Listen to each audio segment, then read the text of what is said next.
en l'écrivant, j'ai pas pensé que c'était scandaleux. C'est pas une femme qui d'un seul coup découvre la sexualité et le plaisir sexuel parce qu'elle s'est fait violer. C'est absurde, c'est pas du tout ça.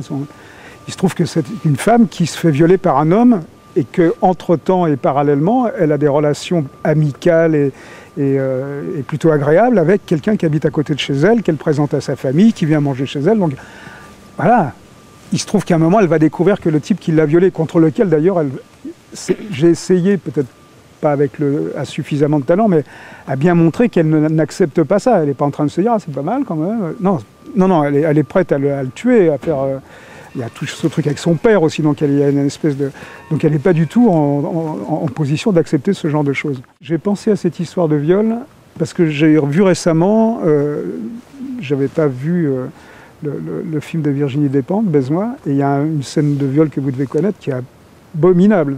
C'est-à-dire qu'en plus du viol, ce qui est très très choquant en même temps, c'est de penser qu'il y a une espèce de violence physique brutale, et dans Baise-moi, je crois qu'il lui tape dans la figure, enfin c'est une abomination.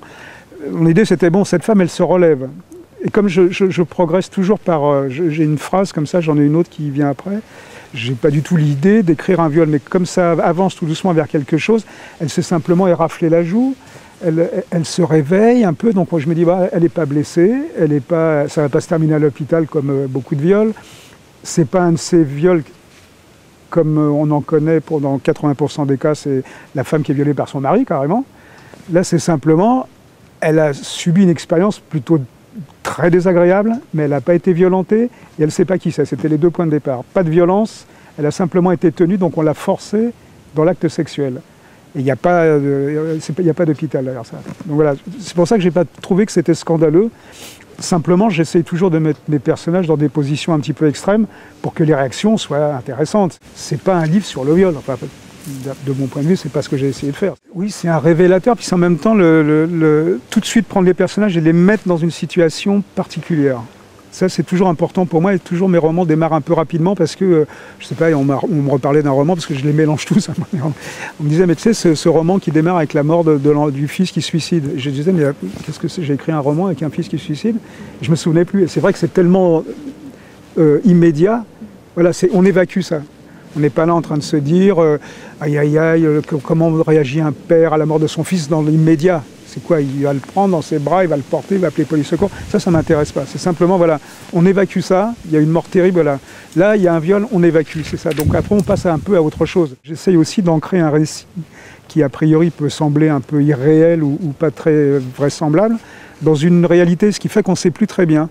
Je pense qu'on doit avoir à la fois le sentiment que c'est pas vrai, puis en même temps, oui, c'est là, on peut presque dire, c'est à Paris, dans tel coin, enfin c'est ça. Et je m'amuse un peu avec ça, en fait. J'aimais la scène où elle se relève. C'est pour ça que j'évite celle où elle tombe. J'aurais pu commencer le roman un petit peu en amont, boum, je tombe par... Non, elle se relève, hein. C'est ça le truc. Et ça me semblait très très important, d'aborder cette femme sous cet angle-là, d'autant que je voulais montrer aussi ses failles. C'est-à-dire que elle m'intéresse, et plus que ça, j'aime presque cette femme, parce qu'elle est, ce que je dis vers la fin du roman, c'est cette force et cette faiblesse en même temps. C'est ça qui m'attire. Si c'était simplement force ou simplement faiblesse, bon, ça va. J'aime bien comment dans un même individu, on peut trouver ces deux pôles qui sont à la fois, qui se repoussent, mais qui en même temps s'attirent. C'est quand même une histoire entre deux adultes qui jouent à des jeux un peu particuliers et pervers, mais c'est pas non plus dingue quand même. Sauf pour elle, bon, il faut qu'elle admette. Mais elle veut pas l'admettre. Elle veut pas le reconnaître. Mais il y a cette idée un peu stupide que j'ai de me dire, c'est un peu comme quelqu'un qui veut maigrir et qui se dit, le chocolat j'arrête, mais il reste quand même 3 ou 4 carrés dans le placard et je vais quand même les manger, et puis on ne va pas les jeter. Donc elle fait un peu ça. Elle dit, je vais arrêter, mais effectivement, et ça, moi, ça ne me gêne pas du tout de penser que, oui, elle arrive à avoir un espèce de plaisir sexuel avec ce type. J'ai eu beaucoup de plaisir à me mettre dans la peau d'une femme, je me suis senti très à l'aise. D'une manière un peu bizarre, je ne suis pas très attiré par la masculinité. Côté virilité, ça m'ennuie profondément. Les odeurs de vestiaire, les trucs de foot et tout ça, je regarde pas, je sais pas. Non seulement je ne suis pas attiré, mais c'est quelque chose qui ne m'intéresse pas du tout. Et la compagnie des femmes m'intéresse plus, pas parce que je suis un homme et parce que c'est le sexe opposé, simplement parce que je trouve qu'il y a une manière de réfléchir, il y a une appréhension du monde qui m'intéresse, qui me semble pas plus intelligente, mais qui m'aide à comprendre ces deux... Parce que si à un moment, on n'est pas conscient qu'on a un côté féminin, un côté masculin, qu'on soit homme ou femme, si on ne comprend pas ça, on ne comprend pas.